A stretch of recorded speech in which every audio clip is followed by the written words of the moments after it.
اب آدمی کوئی کام کرتا ہے جس کا دین سے شریعت سے کوئی واسطہ نہیں ہوتا، لیکن وہ آدمی سمجھتا ہے میری نیکیاں بڑھ رہی ہیں، میرے درجات بلند ہو رہے ہیں، یعنی وہ خود دین کا موجد بن جاتا ہے۔ اور یوں آتا ہے کتابوں کے اندر، جب آدمی کسی کام کو دین سمجھ کر کرے، کوئی آدمی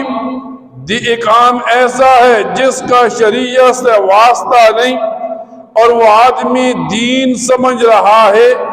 پھر اسے فرض تک واجب تک لے کر عمل کر رہا ہے، گویا یہ آدمی عقیدے کی کوتاہی کی وجہ سے اپنی نیکیاں ضائع کر رہا ہے۔ ہمارے ہاں لوگ سمجھتے ہیں ظاہراً دین سمجھ آنا، ظاہراً اچھی بات معلوم ہونا، لوگ سمجھتے ہیں یہ ظاہری جو اچھائی نظر آتی ہے شاید کہ یہ نیکی کا کام ہو۔ ایک صحابی ہیں حضرت عبداللہ ابن عمر، ایک دن وہ صبح کی نماز کے لیے مسجد میں چلے گئے، مؤذن آیا،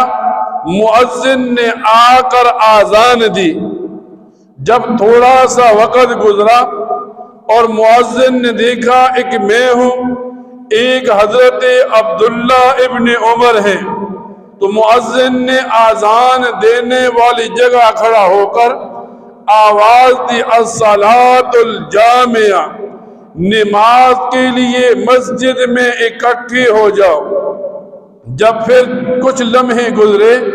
کچھ وقت گزرا، مؤذن نے دیکھا ایک میں ہوں، ایک عبداللہ ابن عمر ہے، پھر مؤذن نے وہیں کھڑے ہو کر حی علی الصلاۃ، حی علی الفلاح کی آواز کہی۔ اب سوچنے والا، دیکھنے والا، پڑھنے والا سمجھتا ہے مؤذن نماز کے لیے بلا رہا ہے، مؤذن نیکی کا کام کر رہا ہے، لیکن کیا ہوا؟ حضرت عبداللہ ابن عمر کے جب ساتھی آئے تو حضرت عبداللہ ابن عمر فرمانے لگے مجھے اس مؤذن سے دور کرو، یہ ایک بدعتی مؤذن ہے جو دین میں اپنی طرف سے دین بڑھا رہا ہے۔ تو جب صحابی رسول نماز کے لیے بلانے کے لیے علیحدہ قسم کے کلمات کو سنتا ہے، وہ ان کلمات کو بھی بدعت قرار دیتا ہے۔ اور پھر ایک مسلمان کو بتایا جاتا ہے معاشرے کے اندر جو بدعات پھیلتی ہیں، جو رسومات پھیلتی ہیں، پھر ان کو تقویت اور زور ملتا ہے تو اس وجہ سے کہ یہ کام کرنے والا اسے دین اور مذہب سمجھ